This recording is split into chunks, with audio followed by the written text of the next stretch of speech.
Es un gusto tener aquí en este estudio de La Billetera a Luis Niño de Rivera. ¿Cómo estás, Luis? Muy bien, muchas gracias, Alicia. Muchas gracias por tenerme aquí. Hace unos días tuvimos un seminario bien interesante que vino un especialista que ha trabajado muy fuerte, el doctor Robert Shapiro, sobre el impacto que tiene la decisión en Estados Unidos de presionar muy fuerte al sistema bancario para sobreregular, no sé cómo decirlo, una actividad que es fundamental para todos nosotros, que es la banca corresponsal.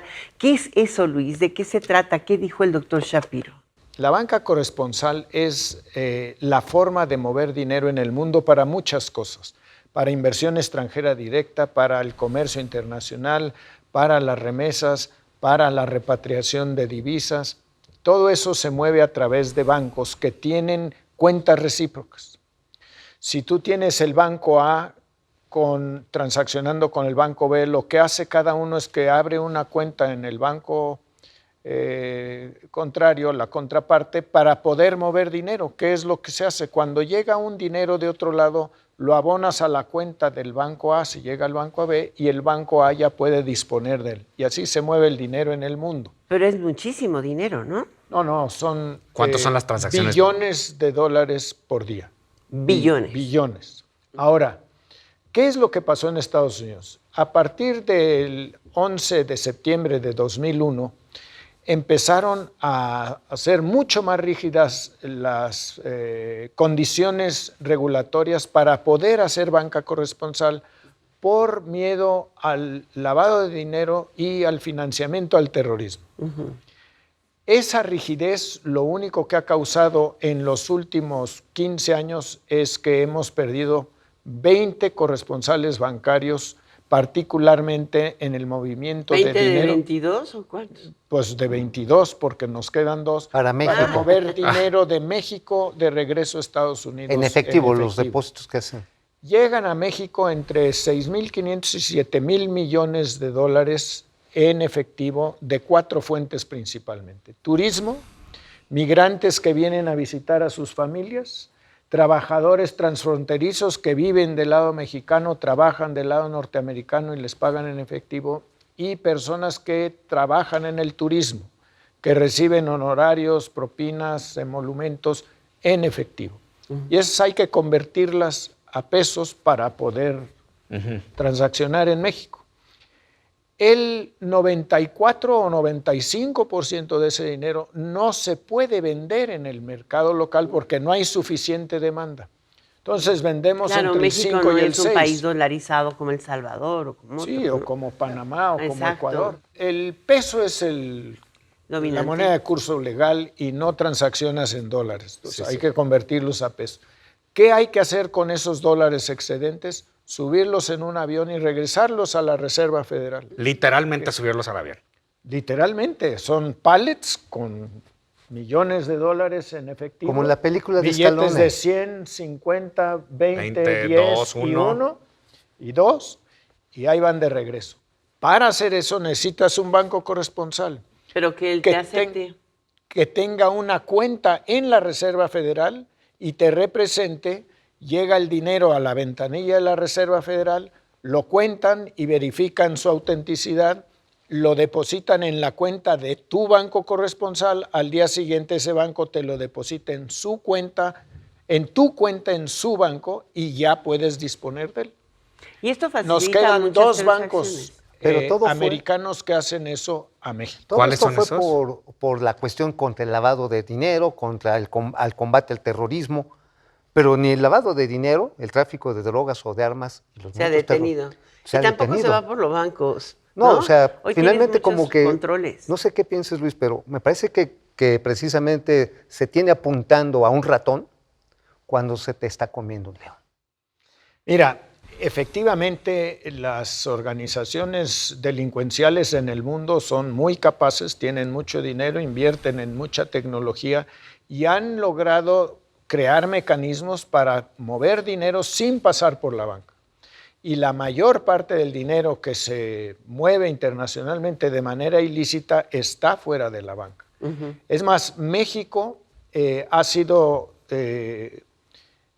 analizado junto con muchos países en el mundo sobre su capacidad para prevenir el lavado de dinero. Y estamos por encima de 109 países en el mundo, en el sistema según financiero. el Fondo Monetario Internacional y el Banco Mundial. O sea que no hay justificación real para que esto esté tan limitado solamente a 2 bancos Toda la y para razón. que entonces, digamos, se encarcele, porque parte de lo que señala este estudio son los costos, tanto para la economía mexicana como para Estados Unidos, Más bien específicamente para la Texas. estadounidense, del ¿no? tema, ¿no? Ese es un Se punto pierde muy inversión, comercio. Pierden Es oportunidades. un punto muy importante porque el impacto es en los dos lados de la frontera.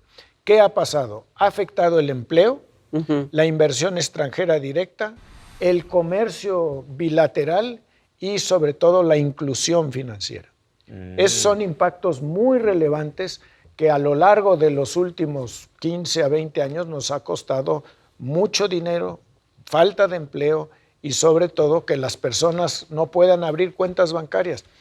Les cuento una cosa, en la frontera México-Estados Unidos, del lado norteamericano, se han quedado muchas ciudades y pueblos sin sucursales bancarias Por lo mismo. por la prevención del lavado de dinero, por las exigencias. Entonces, cuando tenían 4 o 5 sucursales bancarias, ahora tienen una. Cuando tenían 2 o 3, ya no tienen ninguna. Hay que ir al pueblo siguiente a abrir sus Y eso cuentas. achica y la operar. economía de forma natural. Claro. Desde La luego, relación- afecta la al pandemia comercio. apoyó, ¿no?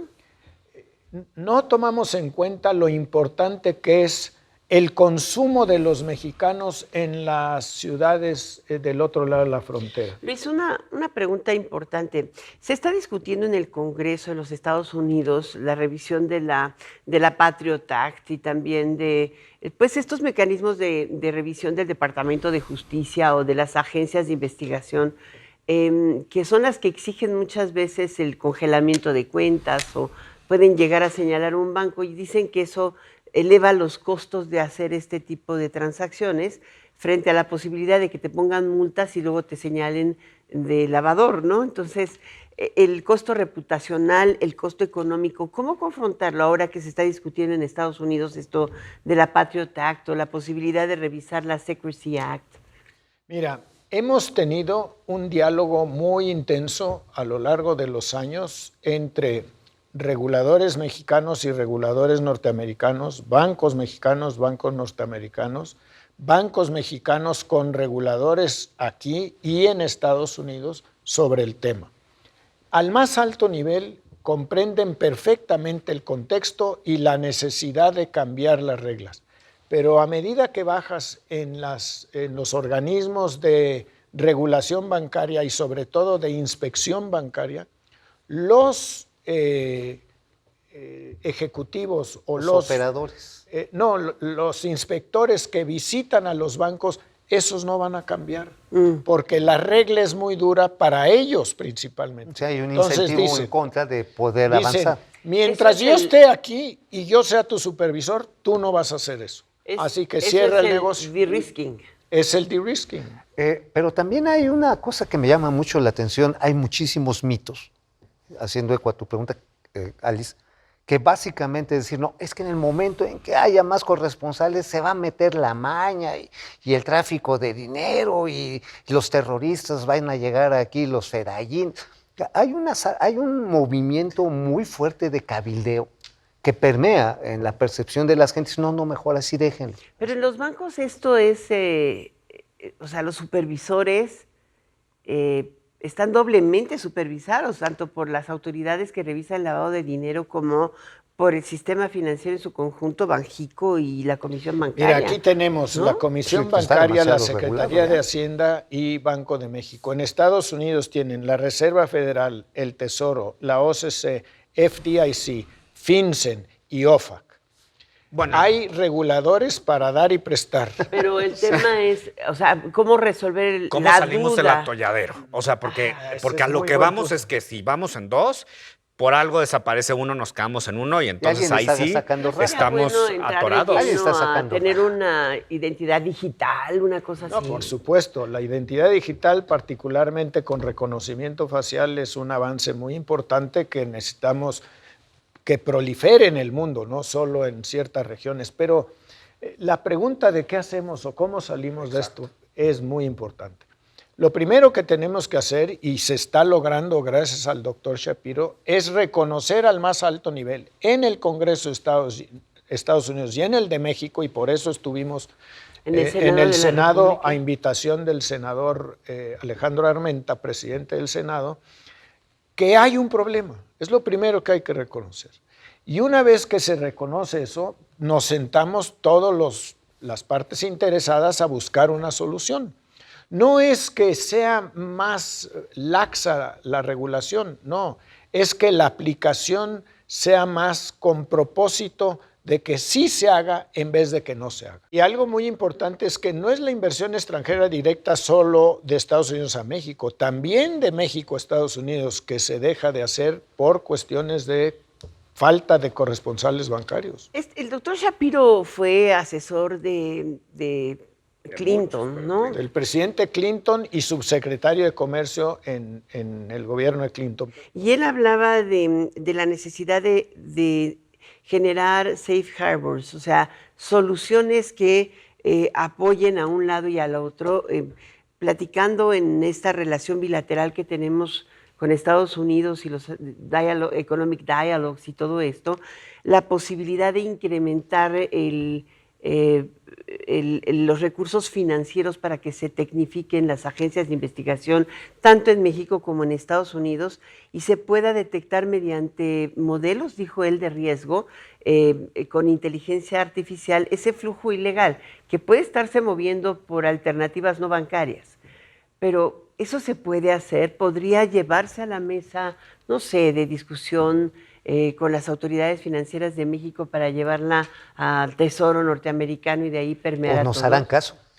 Fíjate que lo que señalas de la idea de los safe harbors, que quiere decir que tengamos instancias donde estén muy claras las reglas y el que la cumple pueda operar, igual para todos. El doctor Jorge Calderón en la mesa de discusión en el Senado planteó una idea muy buena, que es usar el artículo 17.19 del TEMEC para crear el comité financiero entre los tres países, y ahí podemos hacer regulación tripartita que nos sirva para crear ese safe harbor. Exacto.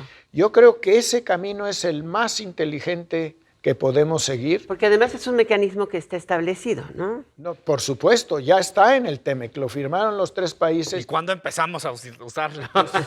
Para no apresurarnos hoy en la tarde. Buenísimo, Luis, Básicamente buenísimo. lo que se requiere es mayor competencia bajo sistemas perfectamente coordinados.